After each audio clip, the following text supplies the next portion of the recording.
الحمدللہ رب العالمین والصلاة والسلام علی سید المرسلین اما بعد۔ ایک بھائی سوال کرتے ہیں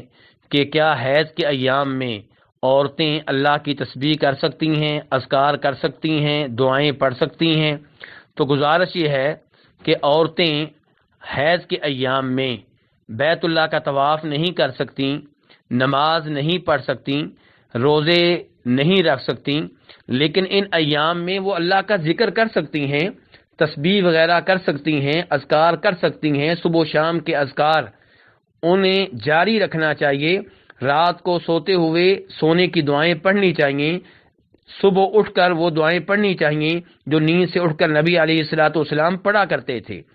اور اس کی ایک دلیل تو یہ ہے کہ نبی علیہ الصلوۃ والسلام نے حیض کے ایام میں اذکار سے نہیں روکا، دعائیں کرنے سے نہیں روکا، تسبیحات کرنے سے نہیں روکا۔ اور دوسری بات یہ ہے کہ امام بخاری اور مسلم وغیرہ روایت کرتے ہیں کہ ام المؤمنین عائشہ رضی اللہ تعالی عنہ جب حیض کے ایام میں تھیں اور حج کرنے لگی تھیں تو نبی علیہ الصلوۃ والسلام نے فرمایا تھا افعلی ما یفعل الحاج غیر الا تطوفی بالبیت حتی تطہری،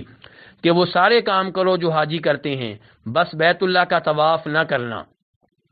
تو حاجی جو ہیں وہ جب مینا جاتے ہیں تو لبیک اللہم لبیک پڑھتے ہیں، عرفات میں جاتے ہیں وہاں پہ لا الہ الا اللہ پڑھتے ہیں، اور اس قسم کے اذکار میں مصروف و مشغول رہتے ہیں۔ تو نبی علیہ الصلوۃ والسلام جناب عائشہ سے کہہ رہے ہیں کہ وہ سارے کام کرو جو حاجی کریں گے لیکن طواف نہ کرنا۔ تو حالت حیض میں طواف کرنے کی اجازت نہیں ہے، اور ایسے ہی نماز پڑھنے کی اجازت نہیں ہے، روزے رکھنے کی اجازت نہیں ہے، خامد سے تعلقات قائم کرنے کی اجازت نہیں ہے، لیکن اذکار وغیرہ عورتوں کے لیے ممنوع نہیں ہے، بلکہ ان کو چاہیے کہ اذکار کو جاری و ساری رکھیں۔ واللہ تعالی اعلم۔